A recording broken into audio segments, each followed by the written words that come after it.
வணக்கம் உறவுகளே. இன்றைக்கி இன்ஸ்டண்ட்டாக எப்படி பாவக்காய் 65 செய்யலான்னு பார்க்கலாம். அதுக்கு ஒரு பாவக்காய் ஒரு 4 பாவக்காவை எடுத்துகிட்டு அதை நல்லா காம்பலாக கட் பண்ணிவிட்டு நல்லா க்ளீன் பண்ணிவிட்டு ரவுண்டாக கட் பண்ணி வச்சுருக்கேன். அதில் 1 ஸ்பூன் இஞ்சி பூண்டு பேஸ்ட்டு, தேவையான அளவு உப்பு இதை போட்டுட்டு நம்ம எஸ்டிஎஸ் ஸ்டோரில் கிடைக்கக்கூடிய 65 மசாலா மிக்ஸ், அந்த 65 மசாலா மிக்ஸ் மட்டும் இருந்தால் போதும். வேறு எதுவுமே உங்களுக்கு தேவை.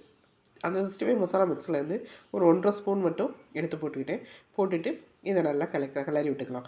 எனக்கு பாவக்காயில் இருந்த ஈரப்பதமே போதுமான அளவாக இருந்துச்சு. உங்களுக்கு ஈரப்பதம் பத்தலை அப்படின்னா தண்ணி லைட்டாக தெளித்து பரட்டிக்கங்க.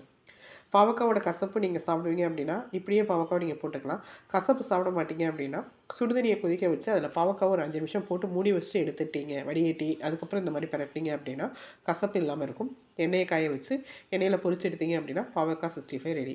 பாவக்காய் சாப்பிடாதவங்க கூட இந்த மாதிரி 65 போட்டு தரப்போ அவங்க சூப்பராக சாப்பிட்ருவாங்க. இது சாம்பார் சாதம், ரச சாதம், தயிர் சாதம் எல்லாத்துக்கும் சூப்பராக இருக்கும்.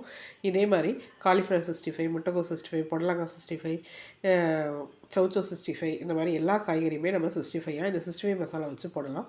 இந்த 65 மசாலா வேணும் அப்படின்ட்டுனா உங்களுக்கு ஸ்க்ரீனில் தெரியிற வாட்ஸ்அப் நம்பருக்கு நீங்கள் ஆர்டர் பண்ணி வாங்கிக்கலாம். கொரியர் வசதியும் இருக்குது. நம்ம சேனலை சப்ஸ்கிரைப் பண்ணாமல் இருந்தீங்க அப்படின்னா சப்ஸ்கிரைப் பண்ணுங்கள், லைக் பண்ணுங்கள், கமெண்ட் பண்ணுங்கள். இந்த 65 மசாலா வாங்கி ஒரு டைம் ட்ரை பண்ணி பாருங்கள். சூப்பராக இருக்கும். ட்ரை பண்ணி பார்த்துட்டு எப்படி இருந்தது சொல்லுங்கள். இது வெஜ்ஜு நான்வெஜ்ஜு ரெண்டுக்குமே யூஸ் பண்ணிக்கலாம். 65 எல்லாத்துக்குமே பன்னீர் 65, காலிஃப்ளவர் 65, உருளைக்கிழங்கு 65, பாவக்காய் 65, உருளைக்கிழங்கு 65 இந்த மாதிரி எல்லாத்துக்கும் யூஸ் பண்ணலாம். வாங்கி ட்ரை பண்ணி பாருங்கள். தேங்க்யூ.